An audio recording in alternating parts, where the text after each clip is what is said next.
1 फरवरी साल 2003 जब Colombia space shuttle अपने 16 दिन के अंतरिक्ष मिशन को कंप्लीट करके धरती पर वापस लौट रहा था, अभी अचानक कोलंबिया स्पेस शटल में लगा इमरजेंसी अलार्म बजने लगता है और चंद मिनटों के अंदर ही इस स्पेस शटल में एक बड़ा धमाका होता है और देखते ही देखते स्पेस शटल में सवार 7 अंतरिक्ष यात्री मारे जाते हैं। नमस्कार दोस्तों, मैं हूं सुरेश और स्वागत करता हूं आप सभी का हमारे इस YouTube चैनल स्टडी गाइड पर। दोस्तों, आज के अपने इस वीडियो में हम बात करेंगे भारतीय मूल की प्रथम महिला अंतरिक्ष यात्री व कोलंबिया मिशन की मिशन विशेषज्ञ कल्पना चावला जी के बारे में, और साथ ही यह भी जानेंगे कि आखिर कल्पना चावला जी के साथ इतना बड़ा हादसा हुआ कैसे। तो चलिए शुरू करते हैं आज के अपने इस वीडियो को। दोस्तों, मैं आपको बता दूं कि कल्पना चावला जी का जन्म हरियाणा राज्य के करनाल जिले में 17 मार्च सन 1962 को हुआ था। ये अपने पिता श्री बंसीलाल चावला व माता श्रीमती संजोती चावला के घर जन्म लेने वाली 4 बच्चों में सबसे छोटी संतान थी। यही कारण था कि परिवार के सभी सदस्य इन्हें बेहद प्रेम करते थे। इनके माता पिता इन्हें बड़े ही प्यार से मोन्टू कहकर बुलाते थे। दोस्तों, मोन्टू ने जब स्कूल में एडमिशन लिया तब इसने अपना नाम बदलकर कल्पना रखा, जिसका मतलब था इमेजिनेशन। दोस्तों, कल्पना जब महज 3 वर्ष की थी तभी उन्होंने एक उड़ते हुए विमान को देखा और तब से उनके अंदर उड़ान भरने की चाहत विकसित हुई। वह अपने पिता के साथ हरियाणा के ही स्थानीय फ्लाइंग क्लब में घंटों समय गुजारा करती थी, जिससे उनकी रुचि दिन प्रतिदिन बढ़ती गई। इन सब के साथ ही कल्पना ने अपनी प्रारंभिक शिक्षा हरियाणा राज्य के ही टैगोर बाल निकेतन सीनियर सेकेंडरी स्कूल में पूरा कर लिया। प्रारंभिक शिक्षा पूरी करने के बाद कल्पना ने पंजाब इंजीनियरिंग कॉलेज से एरोनॉटिकल इंजीनियरिंग में ग्रेजुएशन की डिग्री हासिल की। भारत से इंजीनियरिंग की डिग्री पूरी करने के बाद 1980 के दशक में कल्पना संयुक्त राज्य अमेरिका में जाकर रहने लगती हैं और वहां की नागरिकता भी ग्रहण कर लेती हैं। इसके साथ ही वह टेक्सास यूनिवर्सिटी से मास्टर की डिग्री प्राप्त करती हैं और इसके बाद कोलोराडो विश्वविद्यालय से 1988 में डॉक्टरेट की उपाधि ग्रहण करती हैं। यह वही समय था जब कल्पना पहली बार अंतरिक्ष की दुनिया में कदम रखती हैं। सन 1988 में ही कल्पना नासा के एम्स रिसर्च सेंटर में powered lift computational fluid dynamics पर रिसर्च करना शुरू करती हैं। बेसिकली उनका काम यह समझाने का था कि जब कोई भी विमान आसमान में उड़ता है तो उसके चारों ओर एयर प्रेशर कैसे काम करता है। सन 1994 में कल्पना को पहली बार अंतरिक्ष यात्री के रूप में चुना गया। 1 साल की ट्रेनिंग और सालों की कड़ी मेहनत करने के बाद अंतरिक्ष के लिए इनकी पहली उड़ान कोलंबिया स्पेस शटल STS-87 से 1997 में हुई, जिसमें कल्पना को ही मिशन विशेषज्ञ व प्राइम रोबोटिक आर्म ऑपरेटर के रूप में चुना गया।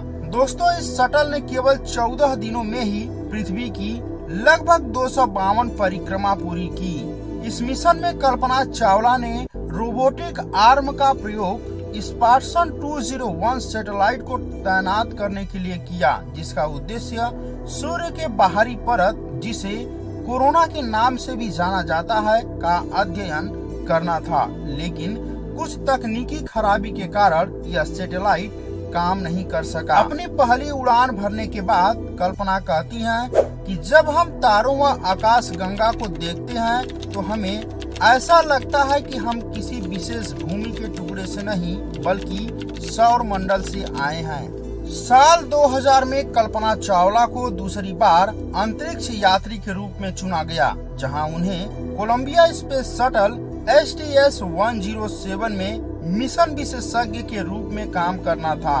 इस स्पेस शटल को नासा के द्वारा 16 जनवरी सन 2003 को लॉन्च किया जाता है। T-5, 4, 3, 2, 1. Booster ignition and liftoff of Discovery.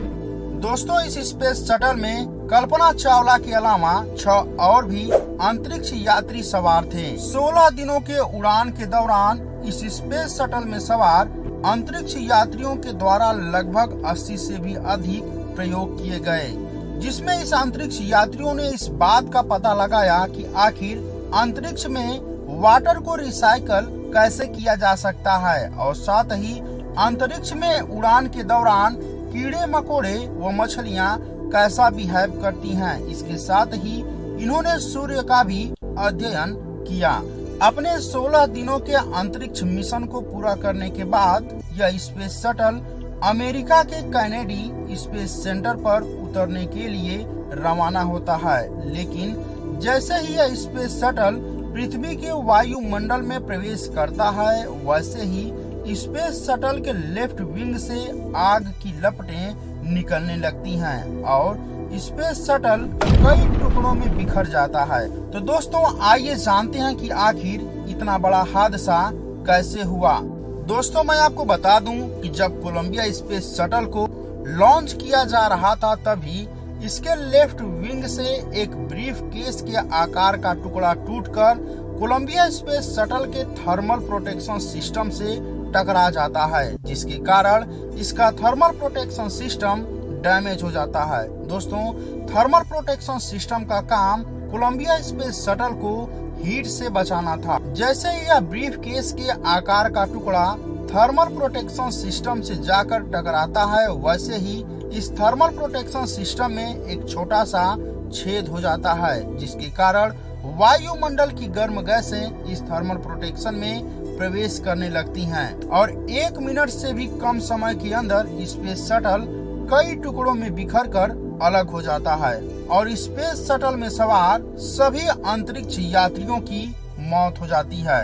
इस स्पेस शटल के टूटे हुए टुकड़े अमेरिका के टेक्सास और लुसियाना के ऊपर से ऐसे गिरते हैं जैसे कि कोई कॉमेट गिर रहा हो। 1986 के शटल चैलेंजर के बाद यह अंतरिक्ष मिशन की दूसरी सबसे बड़ी आपदा थी। नासा के वैज्ञानिकों के द्वारा जब इस आपदा की पुष्टि हो गई, तो अमेरिका के राष्ट्रपति ने टेलीविजन के माध्यम से पूरी दुनिया को यह दुखद संदेश दिया।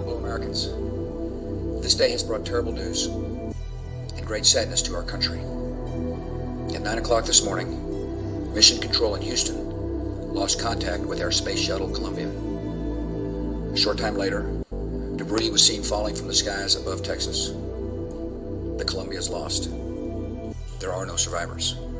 दोस्तों, इस घटना के बाद नासा और कुछ अन्य समूहों ने कोलंबिया के इस आपदा की जांच की, ताकि भविष्य में ऐसे कोई भी हादसा दोबारा न हो। और मैं आपकी जानकारी के लिए बता दूं कि कोलंबिया आपदा के बाद नासा का कोई भी मिशन घातक नहीं रहा है। इतना ही नहीं, नासा ने कोलंबिया के इस दर्दनाक हादसे के बाद 7 अंतरिक्ष यात्रियों के सम्मान में 7 क्षुद्र ग्रहों का नाम इनके नाम पर ही रखा।